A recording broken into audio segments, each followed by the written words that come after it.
El estudio se realizó en el parque denominado Bosque San Juan de Aragón, ubicado en la Ciudad de México, en la delegación Gustavo Madero. El Bosque de San Juan de Aragón es la segunda área más importante de la Ciudad de México y como tal cumple diferentes funciones muy importantes para la población.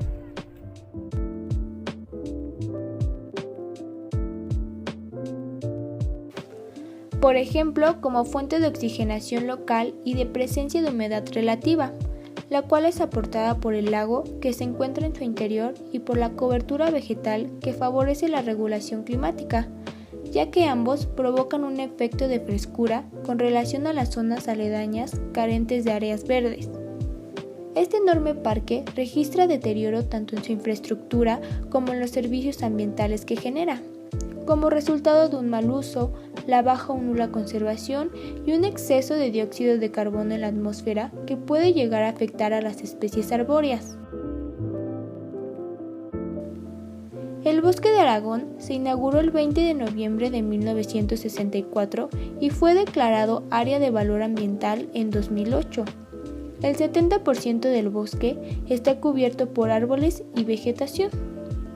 La flora de este bosque se encuentra conformada por eucaliptos, casuarinas, pirules, fresnos y truenos. Asimismo, el bosque alberga diversos animales, entre los más representativos están las aves, ya que éstas contribuyen en la polinización y la dispersión de las semillas de las plantas. Hasta la fecha se han podido registrar 106 especies de aves, entre ellas se encuentra el zanate mexicano, el pato real, la monjita, el pato tepalcate, el garzón blanco y el colibrí. Además de estas aves, existe una riqueza diversidad de mariposas, tortugas, sapos, peces, lagartijas y los caracoles de jardín. Pero lo que pudimos notar en toda esta biodiversidad es que se ha visto afectada por condiciones antropogénicas, por ejemplo por los gases de efecto invernadero, ya que estos son los principales contaminantes que se encuentran en la Ciudad de México y que por supuesto llegan a afectar a grandes partes del Bosque de Aragón, ya que estos gases se producen en la ciudad que se encuentra a su alrededor. Por ejemplo, el dióxido de carbono es uno de los gases de efecto invernadero que se asocian a las actividades humanas y es el segundo gas más importante en el calentamiento global después del vapor de agua. Pero ahora bien, la mayor fuente de las emisiones de dióxido de carbono son procedentes del consumo de energía eléctrica, de las aguas residuales, de los combustibles de los vehículos particulares o de los transportes. Estas emisiones también pueden ser provenientes del acelerado crecimiento demográfico, ya que cada vez que la población crece, se utilizan más recursos, crece la compra de los vehículos y el uso del transporte también es mayor. Esto ocasionando que al pasar de los años el nivel de dióxido de carbono vaya aumentando. También hay que saber que los cambios en el estilo de vida asociado con la expansión urbana contribuyen e incrementan el uso de los bienes. Esto provocando que cerca de un 60% de las grandes ciudades estén ya sobreexplotando sus recursos y disponibilidad del agua. El bosque nos ayuda a absorber el dióxido de carbono que se encuentra en la atmósfera mediante el proceso de la fotosíntesis de los árboles y de la demás vegetación. Estos absorben el agua que se encuentra en el subsuelo y con ayuda de la luz solar convierten el dióxido de carbono en los carbohidratos necesarios para construir todas sus estructuras como los tallos, las hojas, las raíces, las flores y las semillas. También hay que saber que los estomas son pequeñas aberturas que están localizadas en las hojas de los árboles. Cuando el dióxido de carbono es emitido por las actividades humanas, este se acumula en el ambiente alterando el equilibrio. Y es que el dióxido de carbono y otras sustancias como el azufre, al combinarse con la humedad, cae como una lluvia ácida, alterando el equilibrio y dañando a los seres vivos, tanto a la flora y la fauna del bosque. A medida que pasan los años en la Ciudad de México se ha presentado una alta vulnerabilidad a las variaciones del cambio climático, debido a que gran parte de su superficie se encuentra altamente urbanizada. y existe una gran presión sobre sus áreas verdes. De acuerdo en el artículo publicado en el año 2014, se realizó un estudio para estimar el contenido y la captura de carbono en el bosque de San Juan de Aragón. Y se encontró que en la superficie vegetal durante el año 2010 se almacenan 5.196.569 megagramos de carbono, mientras que para el 2012 se almacenan 6.063.476 megagramos por carbono, por lo que la captura de carbono bianual fue de 886.907 megagramos de carbono, como se muestra en la siguiente gráfica. También se realizó un estudio para definir el contenido de carbono y se observó que la especie que presentó un mayor contenido de carbono para ambos años fue la Eucalyptus camaldulensis, como se presenta en la gráfica.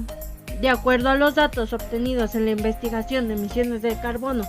de la Ciudad de México, se recopilaron las emisiones totales de gases de efecto invernadero en un periodo del 2010 al 2018, y como se muestra en la gráfica, el CO2 presenta un incremento de balance total de toneladas por año y una correlación positiva, mientras que el metano y el óxido nitroso presentó un decremento de toneladas por año del 2012 al 2016, aunque en el año 2018 se observó que hubo un aumento considerable de los tres gases de efecto invernadero y, como se observa en las siguientes gráficas, se generan mayor emisiones de CO2 año con año. El bosque de San Juan de Aragón es una excelente opción para reducir emisiones de dióxido de carbono, ya que de acuerdo al diagnóstico y caracterización de arbolado, se registró en esta área un total de 27.756 árboles. Si se estima que un árbol puede absorber alrededor de 20 a 30 kilogramos de dióxido de carbono por año, este espacio tiene la capacidad de absorber 832.680 kilogramos de dióxido de carbono al año, proporcionando oxígeno y ayudando a reducir la contaminación de la ciudad. Así que esta área verde pública es considerada la más importante en el norte de la Ciudad de México. Pero por otro lado, el exceso de dióxido de carbono puede ser malo para las plantas, ya que necesitan mayor cantidad de agua, un recurso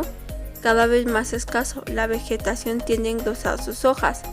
y a su vez esto reduce la eficiencia del ciclo de carbono. El aumento de dióxido atmosférico tiene un efecto en el comportamiento fisiológico de las plantas, ya que este regula procesos vitales como la fotosíntesis, la respiración y el metabolismo y el comportamiento estomático.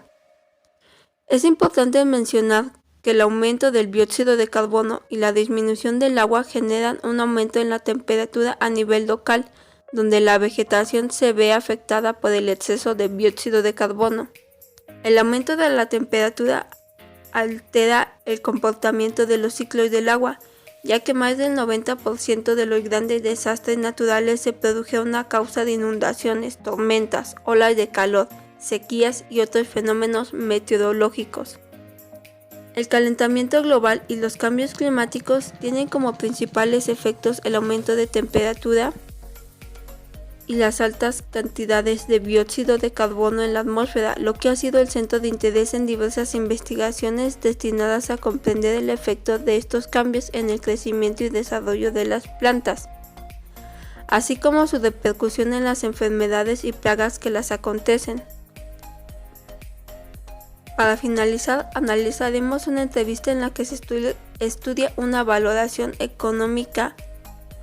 y es que el problema principal del bosque de San Juan de Aragón es el deterioro y el mal aprovechamiento de sus servicios ambientales y espacios recreativos que se provee a la población aledaña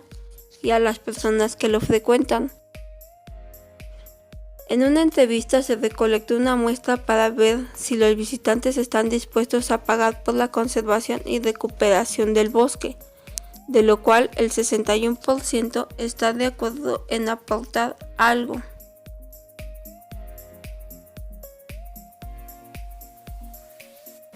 Como pudimos ver anteriormente, el bosque de Aragón es una parte vital para la Ciudad de México y sus ciudadanos, y al ser un lugar público nos corresponde cuidarlo y preservarlo. Es considerado como el segundo pulmón de la Ciudad de México. Pudimos observar que es un lugar económicamente activo, de convivencia y un área de valor ambiental. Pero a pesar de eso, no es un lugar que está suficientemente financiado para cubrir los gastos de su preservación. Por lo cual consideramos factible para el bosque planes y programas que ayuden a la reforestación y al mantenimiento de los recursos naturales, ya que este es un referente turístico, ambiental, recreativo e histórico para los visitantes del bosque.